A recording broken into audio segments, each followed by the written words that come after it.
Sounds good. Great. Welcome to our AMA with Jessa. And Jessa is the Community and Owner Success Manager for Outdoorsy. Jessa, welcome. Thank you so much. Happy to be here. Good, good. It looks lovely outside behind you. Where are you based? I am located in Austin, Texas, where it is still summer, deeply into December. Nice. Cool. Very lucky. It's dark and slightly cloudy here in the UK, but that's normal. That's what I see on TV. Yeah, it is. The sun does sometimes shine, just not very often. I'd definitely rather be in 80-degree Austin right now, that's for sure. We might have to house swap sometime. Oh, well, that would be good. I'd be very happy to do that. Yeah, I've never been to Austin. I've never been to London or anywhere in England. Perfect swap. We should do that. All right, that's for another time. So we're here today to talk about the world of RVs and camper vans, I guess, is the terminology that's used in sort of Europe outside of the US. But before we dig into kind of the details of that, maybe just give us a little bit of a background in terms of your role at Outdoorsy and a bit about Outdoorsy. I joined Outdoorsy in early 2018. The company was almost brand new. They had incubated in the San Francisco Bay Area and had this really amazing idea. They saw a problem. There's 54 million RVs and camper vans that sit idle for 360 plus days a year in the United States. And they're just depreciating assets that live in driveways, collecting dust for most of the year. So they thought, what can we do to help these folks form another stream of income and start mobilizing these RVs to power adventures for everyone who can't afford what are statistically pretty expensive luxury items, at least over here. So I joined when the company was very small. I think there were around or less than 20 of us. We all worked together out of one living room in a house we rented over in East Austin. And we just had big dreams and big goals and big ideas to make this marketplace a really trusted, safe, thriving area where outdoorsy people could meet other outdoorsy people and share the adventure of road travel. I myself spent my summers with my grandparents in an RV on the road. They were both in education and of the mind that children should not have summers off school. So they would choose national parks and monuments, and we would go and write book reports. I'm sure as a 13-year-old, you can imagine it wasn't my favorite thing back then.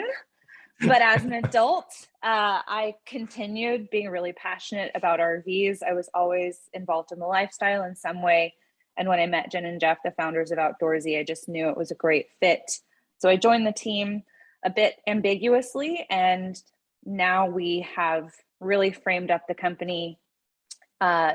Over 250 people work for us across the United States, Canada, and Europe now.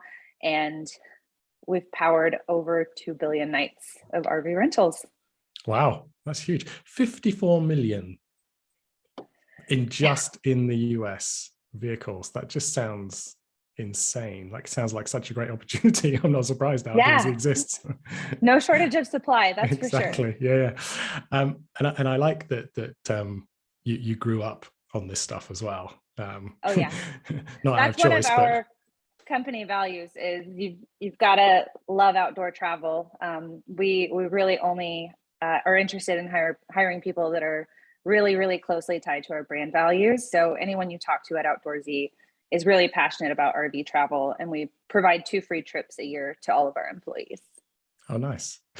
And Jessa, what you described is like on my bucket list to get a camper van or RV and pack up my teenagers who would probably have the same reaction as you as a teenager. No, mom, this is horrible. But go do that road trip and visit all the national parks that we haven't been, and just show the exploration and difference in such a vast country that we have. Yeah.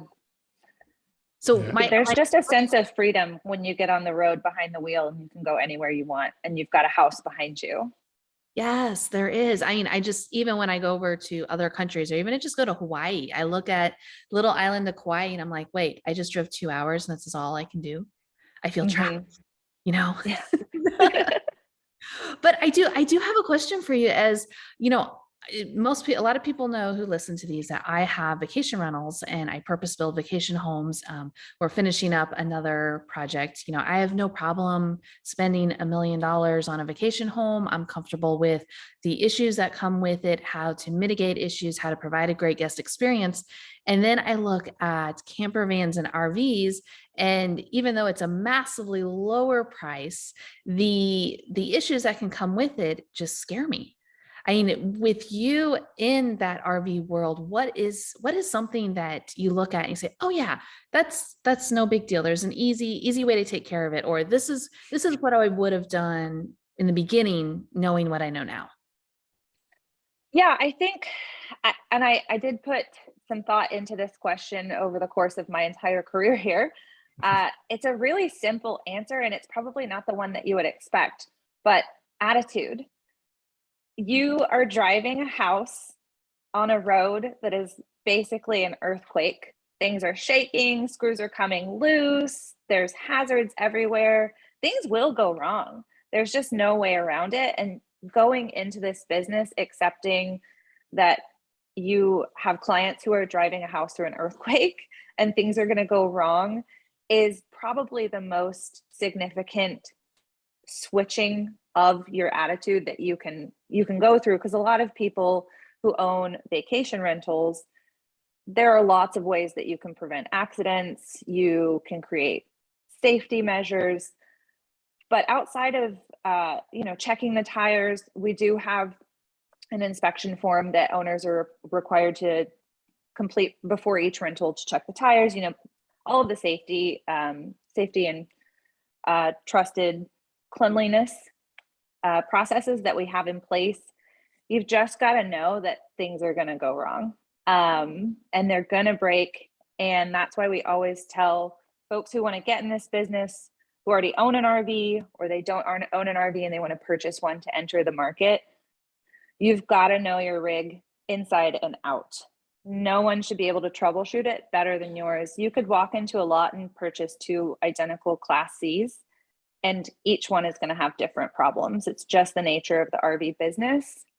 So we always tell people to take it out for at least a long weekend. It'll be a great opportunity to get excellent photos, because we always recommend that you stage it in nature and really build a vision of the trip that these guests are going to take. But it allows you, and I'm sure you do this with Airbnb rentals, to know like what corner needs probably a bit of putty on it because a kid's going to whack their head on it, which screw is loose that you need to add a bit of super glue to, or you need to screw in tighter. What's that rattling sound as you're driving down the road? Because I guarantee you're going to have one, and you can say, hey renters, when you're driving down the road, this fan makes a little rattling noise. Don't worry about it. It's fine. I've screwed the screws in really tight. It's totally normal. So there's a lot more moving parts on RVs than you're going to have in a house. And you just have to accept that roadside assistance is free on every booking for a reason. They're available 24/7. If you get a flat tire, it's not the end of the world. You've just got to be able to have that positive attitude to help people troubleshoot and to know that something's going to go wrong eventually. And you've got the tools to do your job as long as you've done your due diligence and keep the renters positive and upbeat and get them back on the road. That's just the nature of road trips. It's part of the adventure. I mean, that right there is like, okay, I can do that. I've got a good positive attitude. So, which brings me to the next question is, what kind of tools would help me as an owner do better, to do that communication, to make sure my guests, well, I don't know what you guys call them, your adventurers, explorers are having a fantabulous time, even knowing something will go wrong. So so they know what to do. Yeah, I think setting proper expectations up front is really important. We've seen that time and time again really create the best renter experience with our team.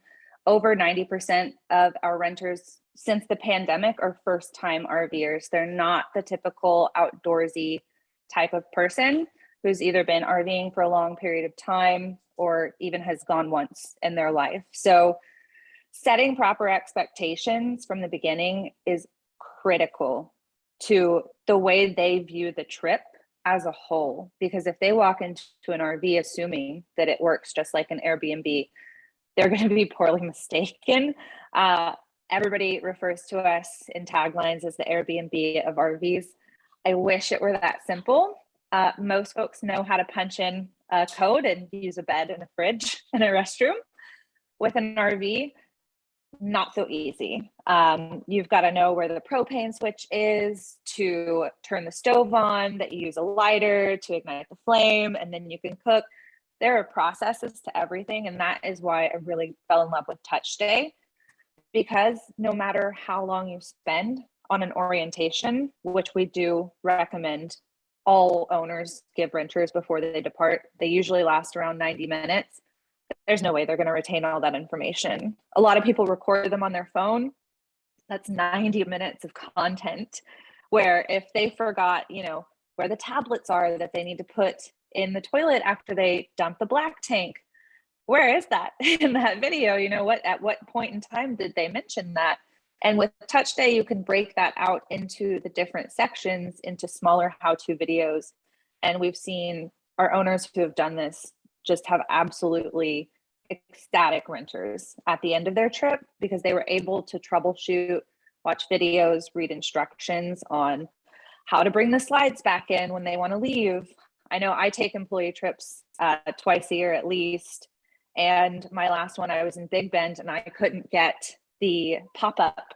I took a Winnebago Solus out, had a pop-up camper on top, could not for the life of me get it sealed back in. And I could not drive 9 hours back to Austin with half a pop-up camper out. And if I would have had a step-by-step guide, there was one latch I missed to fix that, it would have saved me about 3 hours of trying to find someone in the desert to help me get this thing locked down. Jessa, as you were talking there were, it suddenly dawned on me how different it is and how otherworldly it is for a renter to come first time to an RV. Oh, yeah. And there were three things actually. You said dump the black tank or something like that. You lost me already. I don't even know if I've used that right. So that immediately is like, what is that? That scares me. The second thing is 90% of first-time renters. That's insane. So those established operators that you have in your network must also be seeing like this completely new breed of person, which we'll come on to in a second. Oh, yeah. And the other point was that it's funny actually how you were talking about how when people go to an Airbnb or a vacation rental, they know how to punch in the code and get in and stuff, and how important it is in the RV world to manage expectations, to know what you're going to get when you arrive. It's funny, we always say that that's one of the challenges in our world, is to make sure that guests really get what they saw on the listing, that there's no there's no difference between expectation and reality. So it's funny to hear you say, like, oh, you guys have got it easy, but now I understand piece why. Of cake. Yeah, exactly. Yeah. At least your house doesn't have an electrical panel about this big full of switches and buttons. Yeah, it's insane. Or if we do, it's hidden so they can't touch it. Also true. Yeah. They're pretty complicated. Depending on which you choose, obviously there's a vast array of different rig types, from towables to drivables to pop-ups and everything in between. But yeah, if you take out one of the large bus style Class A's, I mean, it's got slide outs on both sides that are operated by machines and switches, got beds that go up and down, tables that convert into beds.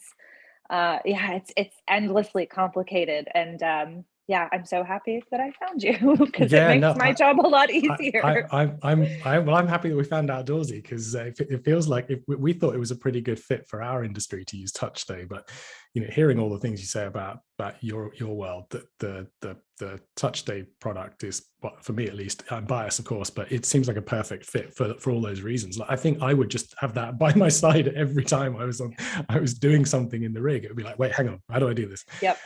Your road trip safety blanket. Yeah, exactly. Yeah. I like that, road trip safety blanket. Permission to steal that. Good. All right. Well, but Jessa, you also do manage some RVs as well. Tell us a little bit about that. Yeah. So like I said, we only hire outdoorsy people at Outdoorsy, and we actually have a few rigs, is what we affectionately refer to them as, that are wrapped with our logo. And between community, product, and a couple of other departments within Outdoorsy, we all take turns managing those rentals. So that way we can get immersed in the product. We can actually use the dashboard that our RV owners use to manage their business, give feedback to the teams, and also be immersed in that experience. What is it like to do a key exchange? What's it like to give an orientation and manage, my least favorite part, repairs when things do go wrong, and submitting a claim to our claims department and going through that full flow. No one knows your business better than your customers who use your product. And so we try to do both by having our employees use the product as a customer so that we can be a part of that life cycle journey and be really informed. I lead a lot of our offline and online events.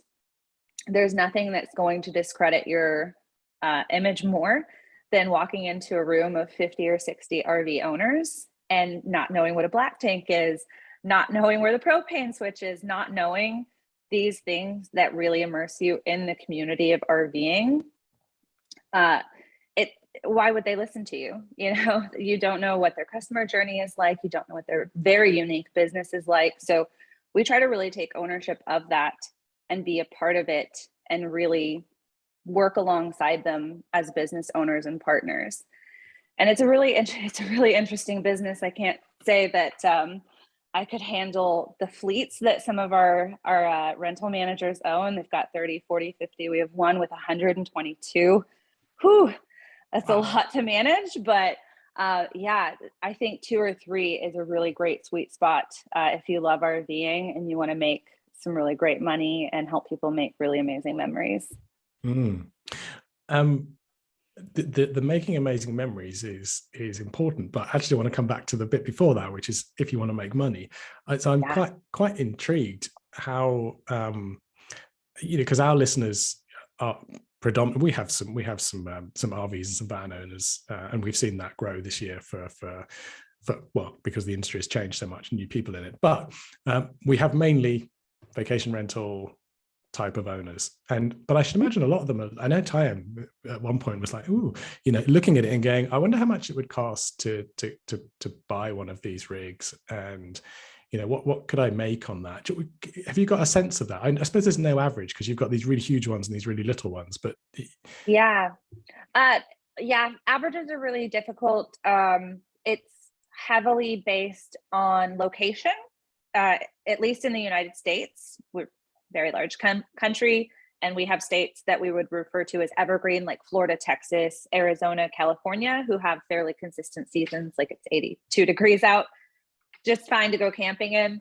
But the northern part of the United States and Canada, which makes up the majority of our supply, they winterize. So RVs are all water and electrical underneath. And so when you get to a point in the season in the northern states where there's snow, or the tanks could freeze because the temperatures, they have to winterize.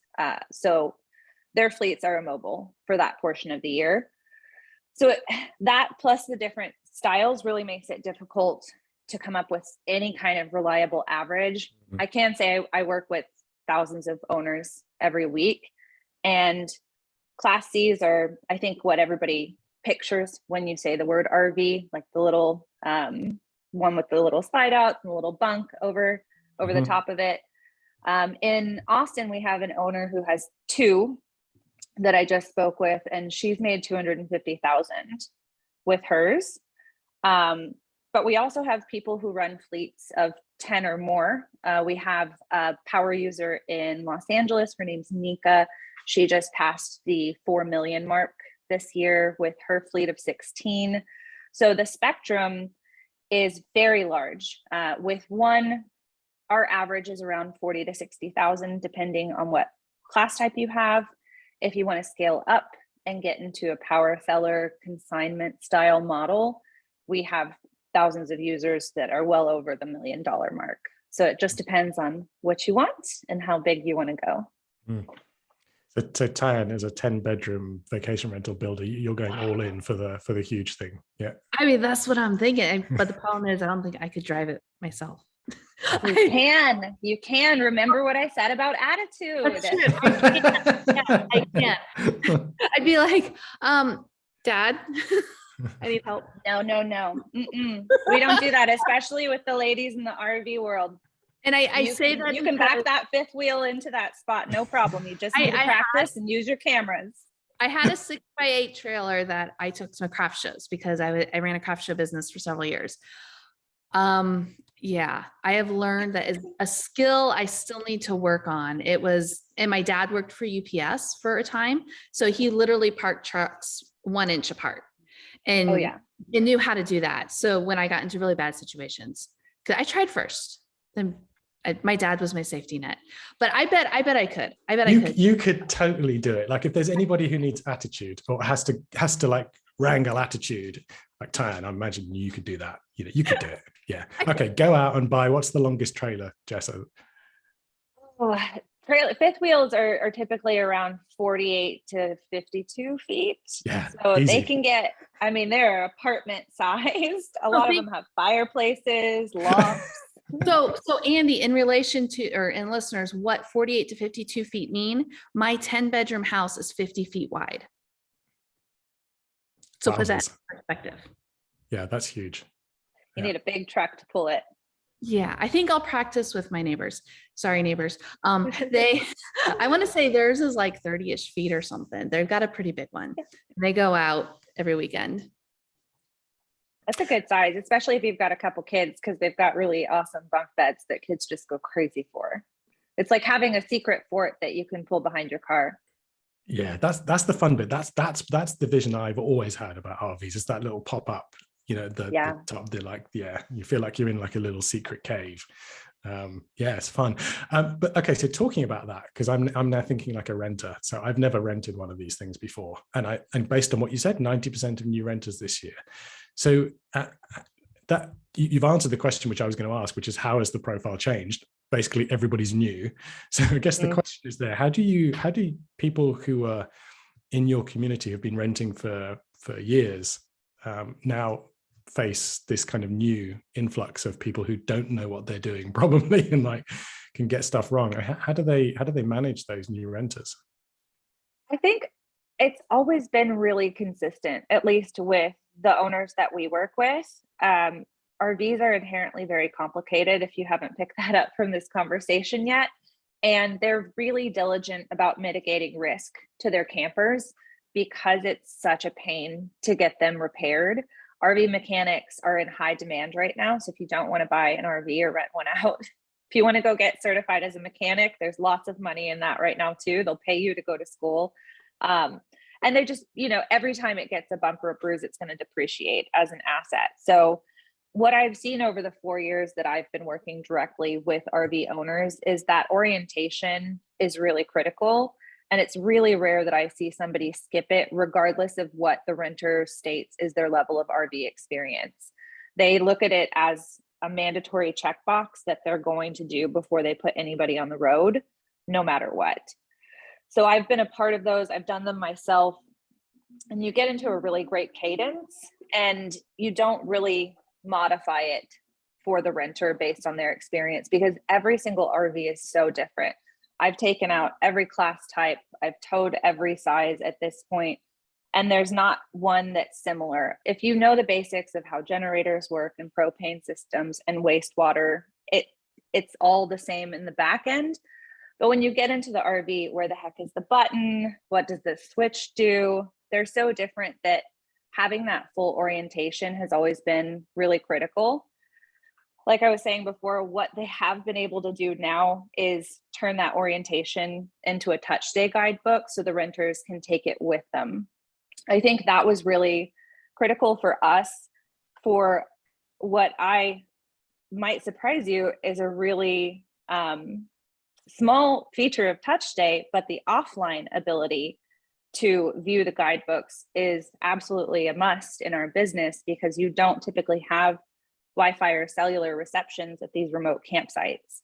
And that was the problem that we were running into over and over, is, like I was saying, stuck in Big Bend in the middle of a desert, like literally a boondocking in the middle of somebody's private land. I'm stuck like hanging from the ceiling trying to get this dang pop-up closed, and I have no tools in my toolbox to help me. But I think they've really approached renters the same year over year, regardless of their experience, just because the nature of RVs is just pretty complicated. It's really important. And the intimidation factor too. I know I ride motorcycles and I just retook a safety class because it'd been a few years since I'd ridden. Once you get behind the wheel of like a Class A or a really big guy, you're gonna want a test drive and an orientation before you really get going on the highway too. Yeah. Have you had any dramatic stories, like stuff that someone's done really, like a renter's done just something horrible this year? You must have, with 90% new people. Oh yeah, of course.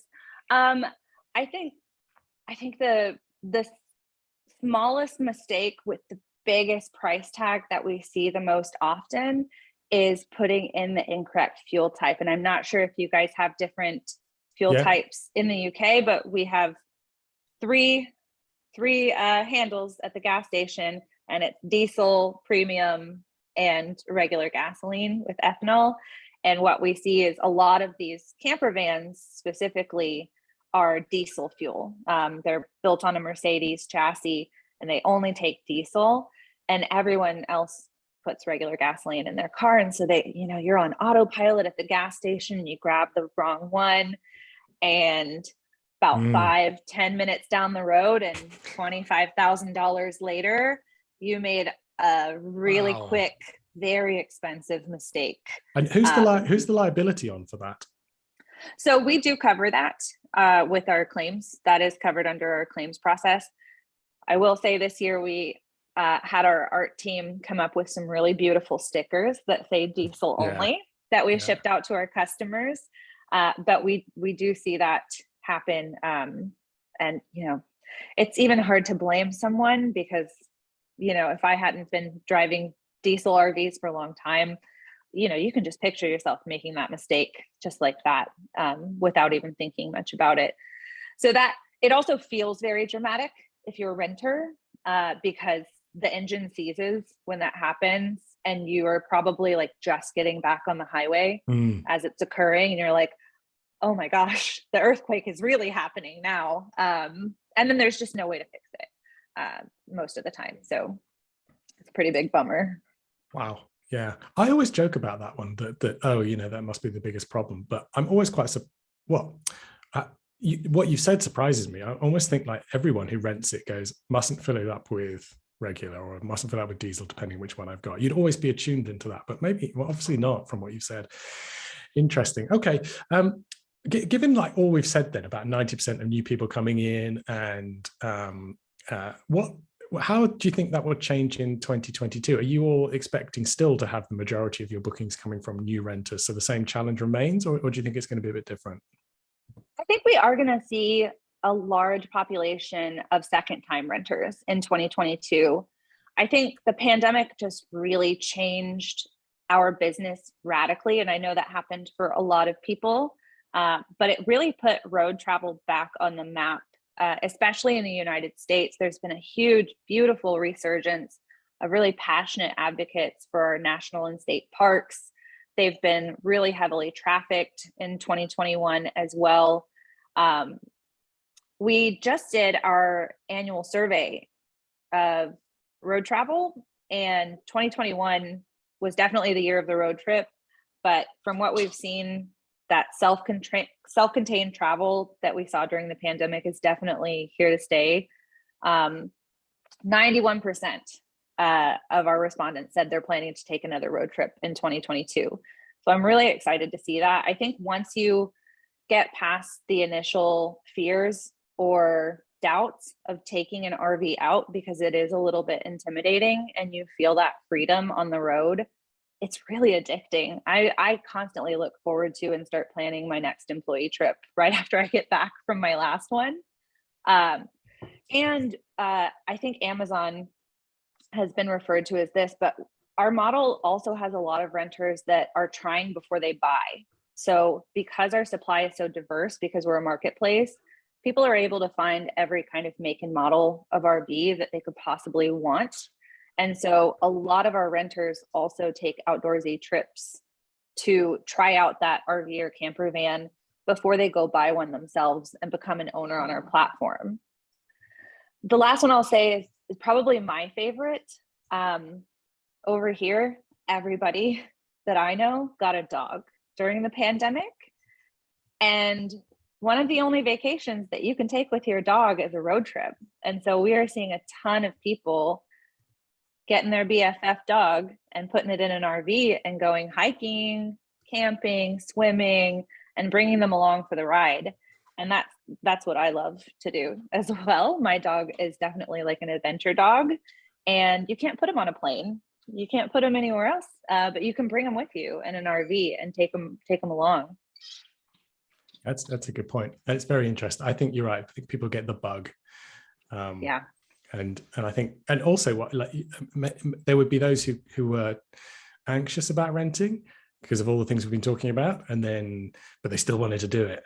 And now they still want to do it, but they're less anxious because they've done it once before. So I'm sure it would fuel more, and just the flexibility of being able to jump in and go somewhere that's not a plane ride away, etc. So yeah, I can definitely see that. I think we've just described my 2022. So yeah. I'm and pretty sure, if you, yeah, I'm going to be renting one on Outdoorsy next year. And then I might be buying one.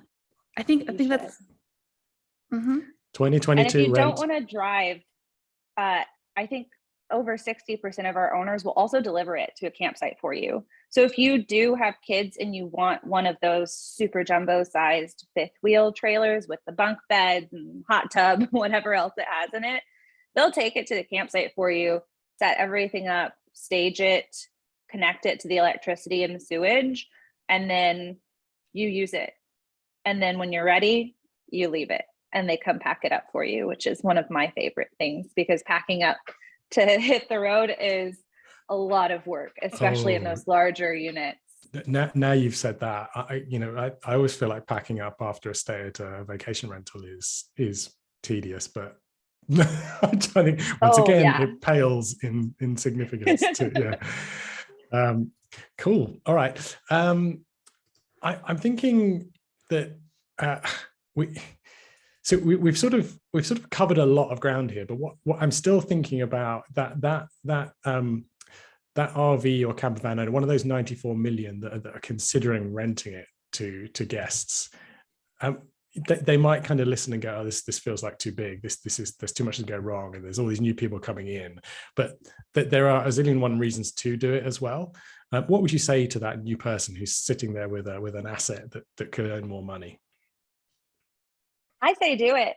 I'm so passionate about the aspect of our business that is sharing the outdoors. If you've got something that can power an adventure sitting in your driveway, let somebody take it out and try it. They'll become a part of the community. They're going to create really amazing memories with their families. And as I talk to owners throughout our business, that's really a consistent theme. People definitely do it for the money. It is absolutely a business, and there's great money that you can make doing it. But the difference that you see in the RV owner community is they're really passionate about RVing and spending time outdoors and disconnecting to reconnect with their family, and getting screens out from in front of faces and getting vistas and mountains and lakes and oceans in front of their children or their spouses to really spend meaningful time with each other.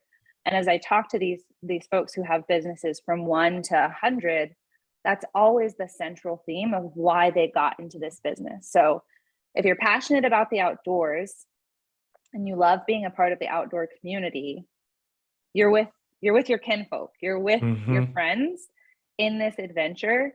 And I promise you, the first time you send a renter out on a trip and they come back, maybe they've got some kids, and they just spend the next 10 minutes rattling off to you about how amazing it was to go hiking as a family or swap stories over the campfire, it's going to light something up inside of you that you didn't even know was there in the sharing economy. And you are going to look forward to the next renter story and the next renter story of how this trip is going to be talked about in their family for years and years to come.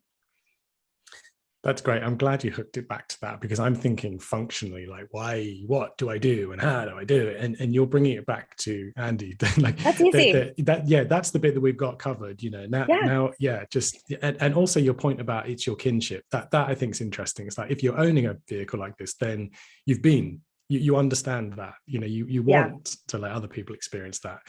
For the reasons you mentioned as well, I think that's so special to talk about how people, I can imagine it, people coming back after this amazing trip and just like, yap. It's like, can I get rid of these people? But it's like you're fulfilling like something that people, I think, over this last couple of years have wanted to do.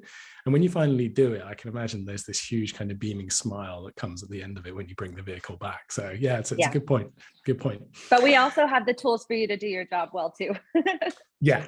I'm sure. Yeah, like you said, that's the bit that you've got covered. That's the easier part. Yeah. Cool. All right.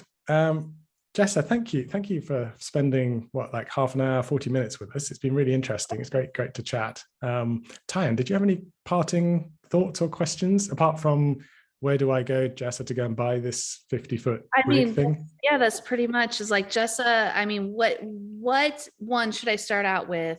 With me, my husband, and my two teenage boys over Memorial Day weekend, 5, 6, 7-day trip. Tell me exactly what to do. Ooh, that's a great question. It depends on if you want to move or not. If you don't want to move and you want to choose a campsite, delivery through and through. It's just so easy, and you can you want to move, Class C. Class C in the 32-foot range is always my sweet spot when I'm traveling with friends. In the four human range. It's mobile. It usually has an overcab bed, which kids love of any age, including me.